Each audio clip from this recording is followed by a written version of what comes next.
Hi, welcome everyone. I'm Pete Bain, coming to you from my studio gallery here in Lexington, Massachusetts. Today we're going to talk about framing your art, where to buy frames, what styles are available, and how much they cost.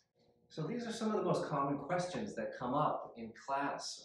Painters get better and better, and they eventually will want to sell or gift their work. So a frame really just completes a painting so nicely. Um, I thought rather than just making a list of frame stores I've used over the years, I thought it would be a lot more effective and helpful to actually take a look around the studio here and show you some of the frames that I've purchased.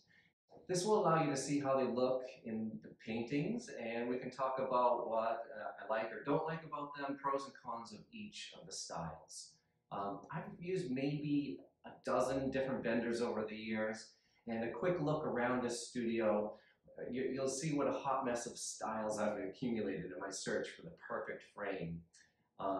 So I'm really on this art journey with each of you, and I'm still trying to figure it out. What works, what doesn't work, what's the most appropriate frame for my style, what customers actually want. So as you look at these frames and think about buying some for yourself, keep that in mind. You want some consistency for your work as a whole. You want to look professional, not cheap, and you don't want to break the bank, of course, and you want to give your customers what they want and appeal to their tastes.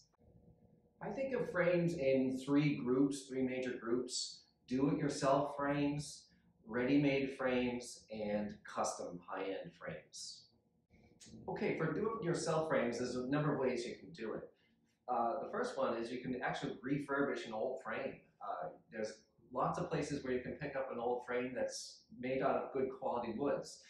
Yard sales and secondhand shops. If you do a bit of hunting, you can really find a treasure. This is one right here.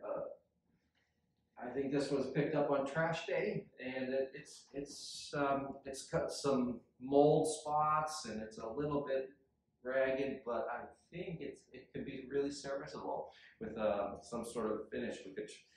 There's a number of ways you can redo these. You can stain them, you can paint them, you can even apply gold leaf. So that's one source of frames. Very inexpensive, obviously, and it can be a lot of fun and rewarding too to bring something like this back to life. Here's a little peek at my ever-growing collection of old beat-up frames. Be on the lookout for a future video where I apply a whitewash effect to one of them. Another really inexpensive do-it-yourself frame is what I call a lath frame or a strapping frame, whatever you call these thin strips of wood you can get at the big box stores. I got these at Home Depot. They're oak. I think they're 1.5 inches in depth and maybe a 1/4 inch thick. But you can see it. I attached it right to this stretcher bar with some finish nails, and it gives the paintings like this one just a nice, clean, contemporary look. It really lets the painting itself speak, rather than you don't see a lot of frame. It's there, but it's subtle. I mean, this frame here cost me less than $10 in materials, right? You just need a saw, some measuring and cutting skills, and a hammer, and you're pretty much good to go. Okay, there's one more do-it-yourself frame that I'd like to just touch on, and that is, if you have access, if you're fortunate to have access to a wood shop, where you might have a router, a planer, a miter saw, and a table saw, you can do some fantastic things inexpensively. This one is a frame that I made. I have access to the full wood shop at Lex Art, so I'm really fortunate. And this was one of my first frames. There's a miter cut here. I secured the miters with these neat dark colored walnut dowels, and I'm fairly proud of that. It's one of my first frames, so that was cool to make. But it does take access to that shop, and it takes a little bit of time and patience to come up with something that's nice. But it can be, if you're fortunate and you have access to those tools, that's another way to make some inexpensive frames for yourself. Okay, here's another peek at one of my woodshop frames. Now this is a very simple and clean design, but really designs are limitless with some time and imagination and shop skills.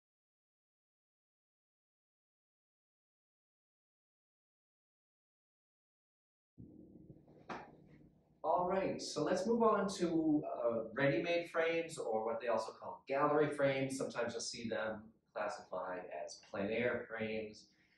These are frames that come in specific sizes, 9 by 12, 11 by 14, and so on. And you can buy them online. They're usually made in China or Mexico. And there's a lot of vendors where you can get pretty good frames. Most of these are ready-made frames. We can talk about them specifically. This is an assortment of frames from Omega Molding and King of Frame. These are vendors I use most for my ready-made, or what they call plein air frames. They're very traditional, 2 to 4 inches in width. They really beef up the size of the artwork. But you are limited in the offering for sizes available. Usually it's between 9 by 12 and 20 by 24. Here's another look at one of the Omega Molding frames. This is a 2-inch silver frame that I found pretty useful for many of my paintings. On the rear of the frame you'll see it has a rabbit where you can simply pop in the artwork and secure it with clips. And here's a wood gallery frame from Dick Blick's. It is clean and contemporary and gives the painting a really nice minimalist look.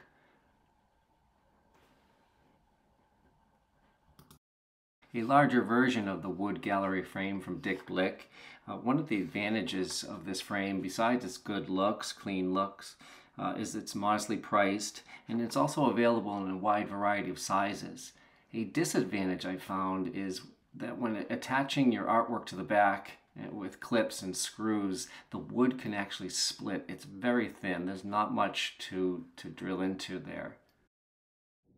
Okay guys, here's one more distinct style of frame that I'd like to call out specifically. These are floater frames, and here's a set of 3.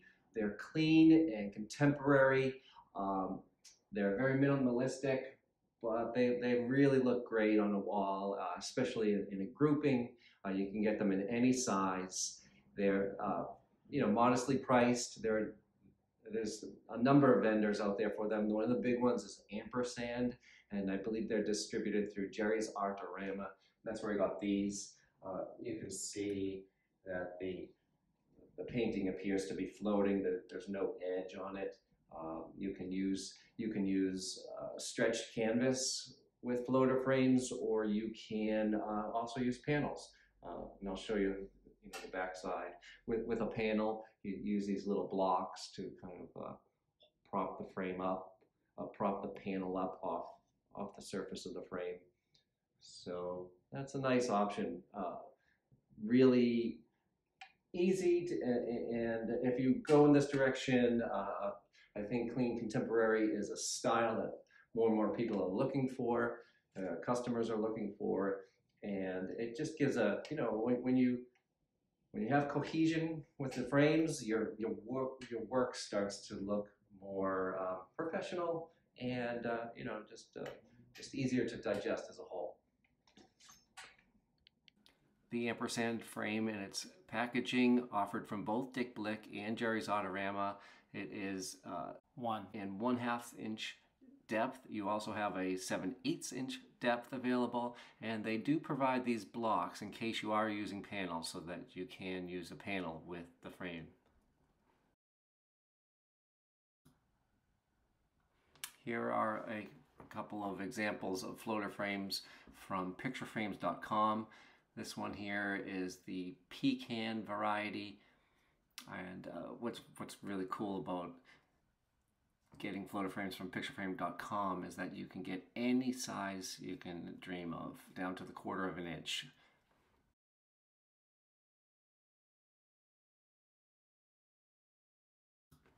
A silver floater frame from pictureframes.com.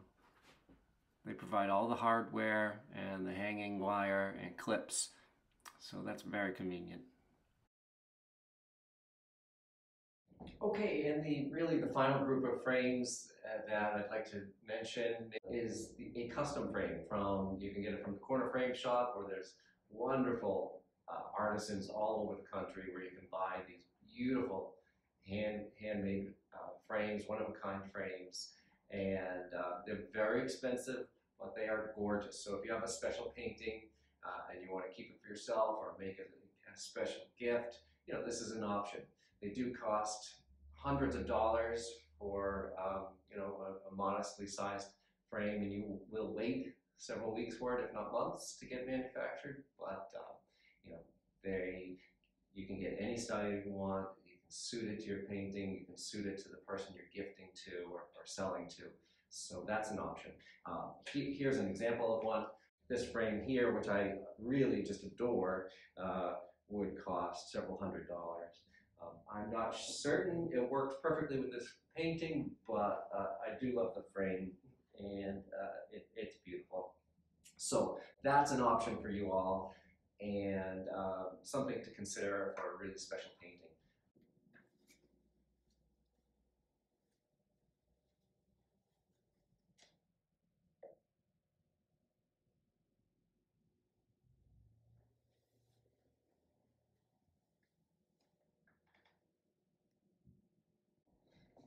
Okay, guys, this is a set of, or a frame maker that I really wanted to point out specifically to you all. The name of the frame maker is Signed and Numbered.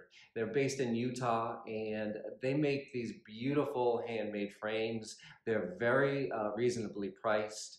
They come in any assortment of paint color and level of distressing. They've got all sorts of profiles for the moldings. They have even clean contemporary frames. It's a great service. Their online presence is based in Etsy.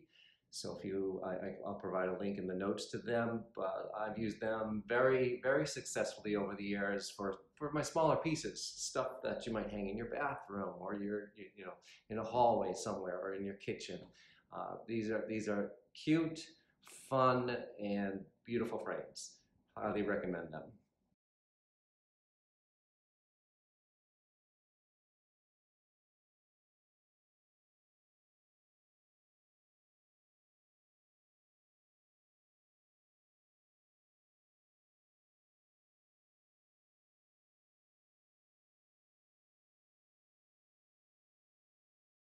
And finally, if you're going to be doing any framing, you'll need some hardware. These are offset clips. The offset clip holds the canvas or panel into the rabbet on the backside of the frame, and you'll need an assortment of screws to affix the offset clip into the frame itself. Now, because we paint on panels and different sized canvases with different depths, we'll need an assortment of different sized offset clips, everything from 1/8 to 1/2 to 3/4, all the way up to 1 inch in some cases. You'll also need some wire to hang the painting.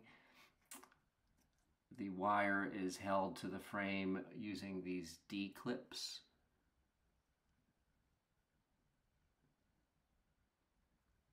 Here are those D-clips. And finally, a pair of wire clippers is very helpful. Well, I hope you found this brief review of the frames I've used over the years helpful.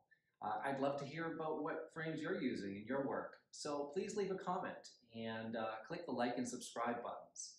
Take care. I'll see you next time.